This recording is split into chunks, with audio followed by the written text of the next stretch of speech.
Hello guys, sa totoo lang, gusto ko talagang sumikat tulad ng mga content creator katulad nila Doggy, Chox TV at iba pa.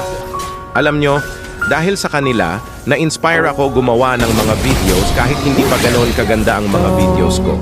Naniniwala ako na kapag ang isang tao ay may pangarap at gustong maabot ito, kahit anong problema ang dumaan, hindi siya agad susuko dahil ang mga pagsubok na yan ay mawawala rin. Katulad ngayon, konti lang ang nanonood ng mga videos ko, pero okay lang. Patuloy akong gagawa ng content dahil alam ko na sa pamamagitan ng sipag at tiyaga, maaabot ko ang pangarap kong maging isang matagumpay na content creator. Kung may pangarap ka, huwag mong hayaan na may makapigil sa'yo.